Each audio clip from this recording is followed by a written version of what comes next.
Hello everyone, welcome to Polytech education. EDC के इस video lecture में हम डिस्कस करने वाले हैं आरसी कपलिंग के बारे में। तो अगर बात की जाए कपलिंग मेथड की, तो कपलिंग के 3 मेथड होते हैं। पहला होता है आपका आरसी कपलिंग, दूसरा होता है ट्रांसफार्मर कपलिंग एंड तीसरा होता है डायरेक्ट कपलिंग। तो इस वीडियो लेक्चर में हम डिस्कस करने वाले हैं आरसी कपलिंग के बारे में। तो इस मेथड को आरसी कपलिंग मेथड इसलिए कहा जाता है क्योंकि इसमें जो फर्स्ट स्टेज की आउटपुट होती है वो कहाँ प्राप्त होती है हमको, कलेक्टर रजिस्टर पे। कलेक्टर रजिस्टेंस पे हमको फर्स्ट स्टेज की आउटपुट प्राप्त होती है। इस आउटपुट को हम सेकेंड स्टेज के बेस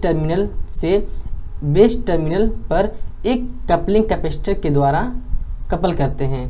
तो अगर बात किया जाए आरसी कपलिंग की, तो आरसी कपलिंग को, तो इस मेथड को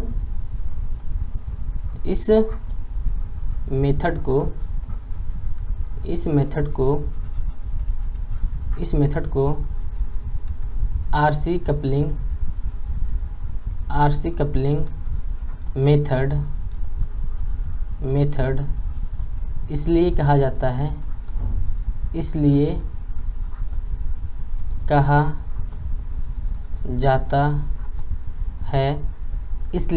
जाता है क्योंकि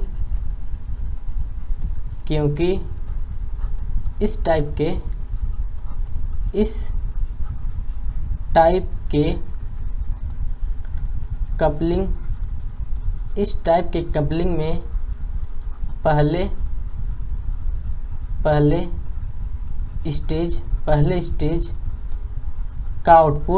स्टेज का आउटपुट कहाँ मिलता है, कलेक्टर रजिस्टेंस पे, कलेक्टर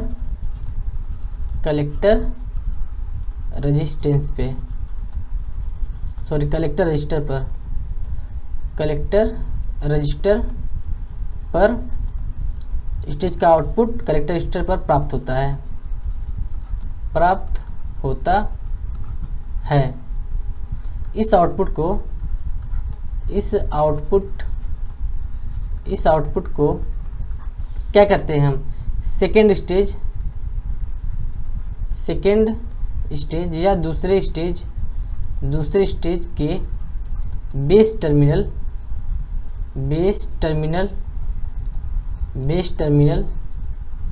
से एक कपलिंग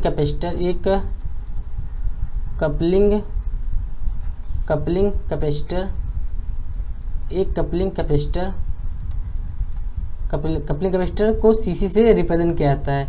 कपलिंग कैपेसिटर से क्या किया जाता है, कपल किया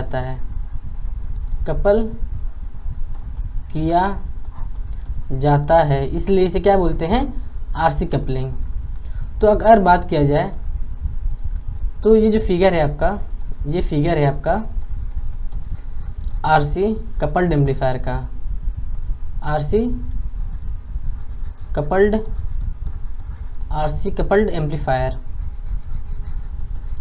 कपल्ड एम्पलीफायर का ये फिगर है।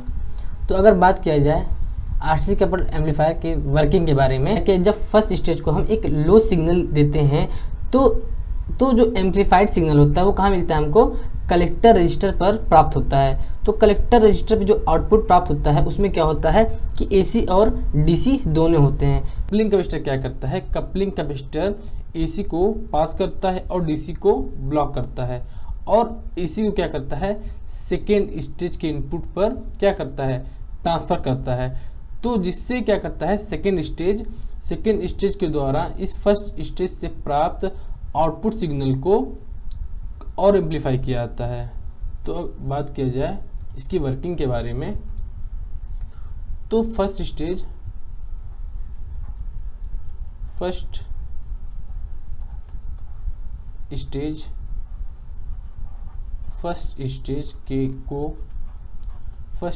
को लो सिग्नल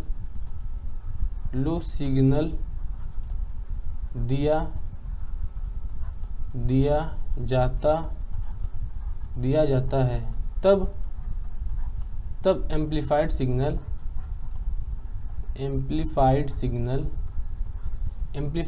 कहाँ मिलता है हमको, कलेक्टर रजिस्टर पर।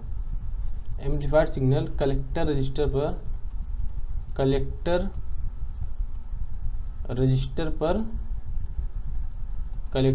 पर प्राप्त होता है। तो कलेक्टर पर प्राप्त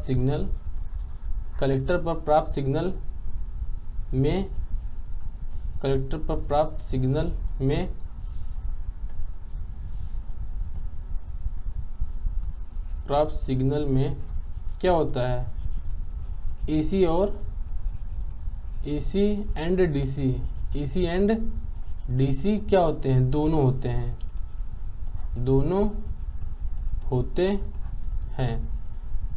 कपलिंग कैपेसिटर के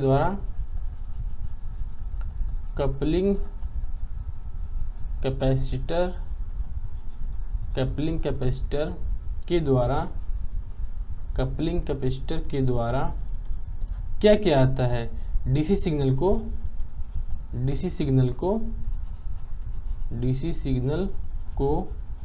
ब्लॉक किया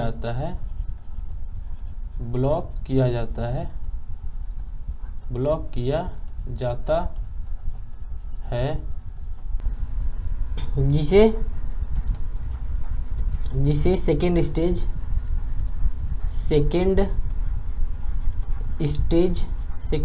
के द्वारा फर्स्ट स्टेज के कंपेयर में फर्स्ट स्टेज से प्राप्त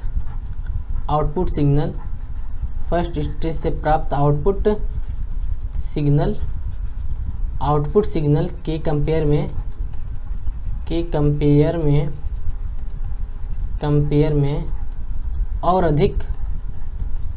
और अधिक एम्प्लीफाई किया जा सके।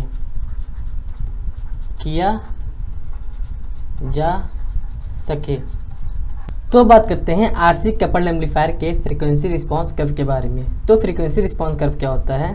Frequency response curve input signal की फ्रीक्वेंसी और वोल्टेज गेन के बीच ड्रॉ किया जाता है। Frequency response curve input signal की फ्रीक्वेंसी और वोल्टेज गेन के बीच ड्रॉ किया जाता है। तो y एक्सिस पे हम ले लेते हैं वोल्टेज गेन और x एक्सिस पे हम क्या ले लेते हैं, फ्रीक्वेंसी। तो बात करें RC कपल्ड एम्पलीफायर के फ्रीक्वेंसी रिस्पांस कर्व के बारे में, तो RC कपल्ड एम्पलीफायर का जो वोल्टेज गेन होता है वो एक फिक्स रेंज में क्या होता है, कांस्टेंट होता है। इसको हम बोलते हैं मिड फ्रीक्वेंसी रेंज। और लोअर फ्रीक्वेंसी पे क्या होता है, वोल्टेज गेन का मान कम होता है और हाई फ्रीक्वेंसी पर भी वोल्टेज गेन का मान कम होता है।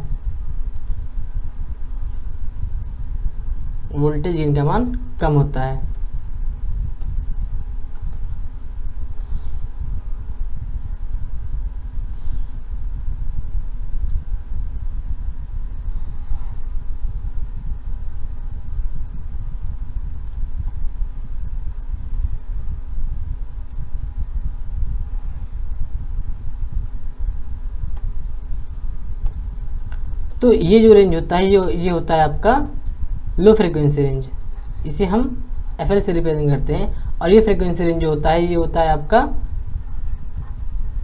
Higher frequency range.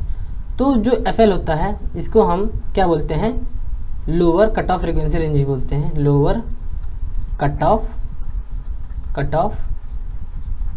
Frequency range. और जब ये होता है आपका, ये होता है FU,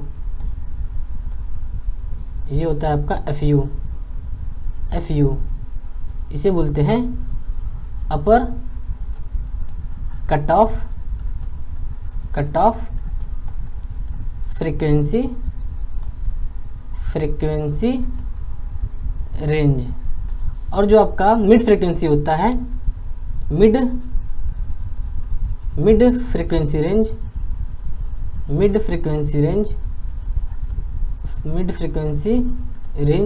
इसका वैल्यू होता है 20 हर्ट्ज से कितना होता है 20 किलो हर्ट्ज तक का इसका फ्रीक्वेंसी रेंज होता है। तो अब बात करते हैं कि लो फ्रीक्वेंसी और हाई फ्रीक्वेंसी पर वोल्टेज गेन का मान कम क्यों होता है। तो जो कपलिंग कैपेसिटर होता है उसका रिएक्टेंस जो होता है X = 1/ω/C/2πfc। तो लो फ्रीक्वेंसी के लिए रिएक्टेंस का मान बहुत ज़्यादा होता है, इसलिए लो फ्रीक्वेंसी पर कपलिंग कैपेसिटर शॉर्ट सर्किट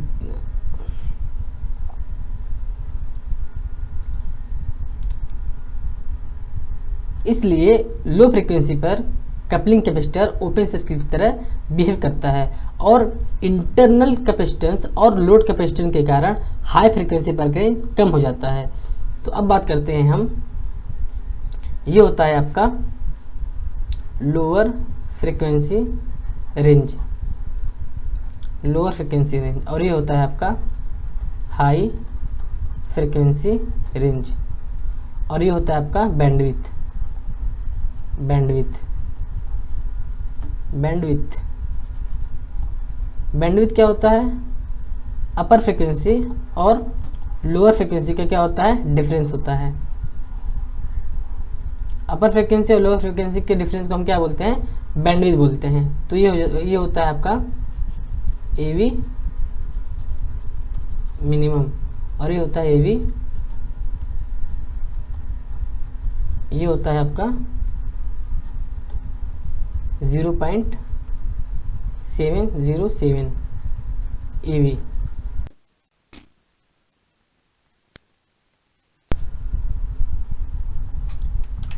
तो अगर बात किया जाए RC कपल एम्पलीफायर के मेरिट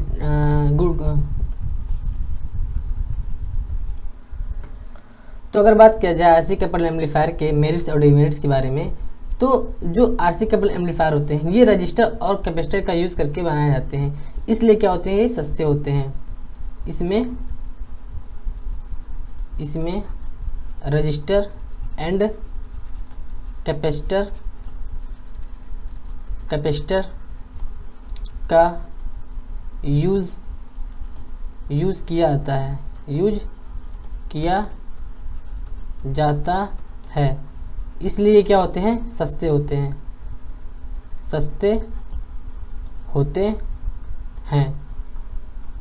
सेकेंड पॉइंट, रजिस्टर और कैपेसिटर साइज में छोटे होते हैं, इसलिए RC कपल एम्पलीफायर जो होता है इसका साइज क्या होता है या इसका सर्किट क्या होता है, छोटा होता है।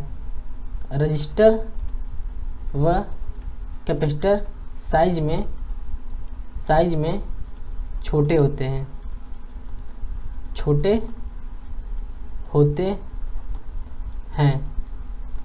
जिसके कारण इनका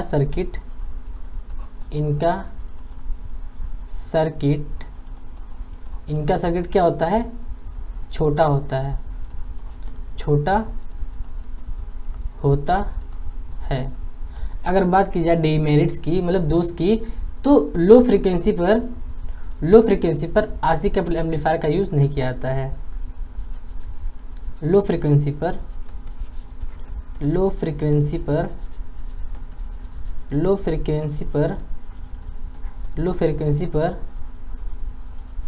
पर इसका यूज़ नहीं किया